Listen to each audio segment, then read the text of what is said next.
அஸ்ஸலாமு அலைக்கும் வரஹ்மத்துல்லாஹி பரகாத்துஹு. அல்லாஹ்வின் தூதர் ஸல்லல்லாஹு அலைஹி வஸல்லம் அவர்கள் கூறினார்கள், இரவு நேரத்தில் சில வானவர்களும் பகல் நேரத்தில் சில வானவர்களும் தொடர்ந்து ஒருவன் பின் ஒருவராக உங்களிடையே வருகின்றனர். ஃபஜ்ர் தொழுகையிலும் அசர் தொழுகையிலும் ஒன்று கூடுகின்றார்கள். பிறகு உங்களிடையே இரவு தங்கியவர்கள் மேலேறி இறைவனிடம் செல்கின்றனர். அப்போது மக்களை பற்றி மிகவும் அறிந்தவனான அல்லாஹ் அவ்வானவர்களிடம், பூமியில் உள்ள என் அடியார்களை எந்த நிலையில் விட்டு வந்தீர்கள் என்று கேட்பான். அதற்கு அவ்வானவர்கள், அவர்கள் உன்னை தொழுகின்ற நிலையில் விட்டு வந்தோம், அவர்கள் உன்னை தொழுது கொண்டிருந்த நிலையிலேயே அவர்களிடம் நாங்கள் சென்றோம் என்று பதிலளிப்பார்கள். இன்னும் அல்லாஹ்வின் தூதர் அவர்கள் கூறுகையில், அல்லாஹ்விடம் சில வானவர்கள் உள்ளனர். அவர்கள் அல்லாஹ்வை நினைவு கூர்ந்து போற்றுவோரை தேடிய வண்ணம் தெருக்களில் சுற்றி வருகின்றனர். அல்லாஹ்வை நினைவு கூர்ந்து போற்றி கொண்டிருக்கும் ஒரு குழுவினரை அவர்கள் கண்டால், உங்கள் தேவையை பூர்த்தி செய்ய வாருங்கள் என்று அவர்கள் தம்மில் ஒருவரை ஒருவர் அழைக்கின்றனர். பின்னர் அந்த வானவர்கள் அல்லாஹ்வை போற்றுகின்றவர்களை தம் இறக்கைகளால் முதல் வானம் வரை சூழ்ந்து கொண்டிருக்கின்றனர். அப்போது அவ்வானவர்களிடம் அவர்களுடைய இறைவன், என் அடியார்கள் என்ன கூறுகின்றனர் என்று கேட்கிறான். அவ்வானவர்களை விட அவனே தம் அடியார்களை நன்கறிந்தவன் ஆவான்.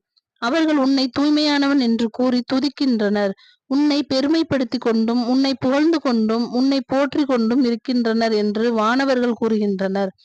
அதற்கு இறைவன், அவர்கள் என்னை பார்த்திருக்கிறார்களா என்று கேட்பான். அதற்கு வானவர்கள், இல்லை, உன் மீது ஆணையாக அவர்கள் உன்னை பார்த்ததில்லை என்று பதிலளிப்பார்கள்.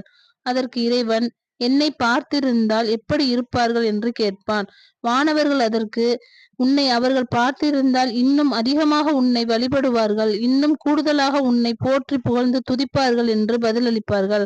அதற்கு இறைவன், என்னிடம் அவர்கள் என்ன வேண்டுகிறார்கள் என்று தனக்கு தெரியாதது போல கேட்பான். வானவர்கள், அவர்கள் உன்னிடம் சொர்க்கத்தை கேட்கின்றனர் என்பார்கள். அதற்கு இறைவன், அவர்கள் அதை பார்த்ததுண்டா என்று கேட்பான். அதற்கு வானவர்கள், இல்லை, உன் மீது ஆணையாக அதிபதியே, அவர்கள் அதனை பார்த்ததில்லை என்பர். அதற்கும் இறைவன், அவ்வாறாயின் அதனை அவர்கள் பார்த்திருந்தால் அவர்களுடைய நிலை எப்படி இருக்கும் என்று கேட்பான். அதற்கும் வானவர்கள், சொர்க்கத்தை அவர்கள் பார்த்திருந்தால் இன்னும் அதிகமாக அதன் மீது ஆசை கொண்டு அதிக வேட்கையுடன் தீவிரமாக அதை தேடுவார்கள் என்று பதிலளிப்பார்கள். இறைவன், அவர்கள் எதிலிருந்து என்னிடம் பாதுகாப்பு கோருகின்றனர் என்று வினவுவான். வானவர்கள் அதற்கு, நரகத்திலிருந்து பாதுகாப்பு கோருகின்றனர் என்று பதிலளிப்பார்கள். இறைவன், அதனை அவர்கள் பார்த்திருக்கிறார்களா என்று கேட்பான். வானவர்கள், இல்லை, உன் மீது ஆணையாக அதனை அவர்கள் பார்த்ததில்லை என்பார்கள். அதற்கும் இறைவன், அவ்வாறாயின் அவர்கள் அதை பார்த்திருந்தால் அவர்கள் நிலை என்னவாக இருக்கும் என்று கேட்பான்.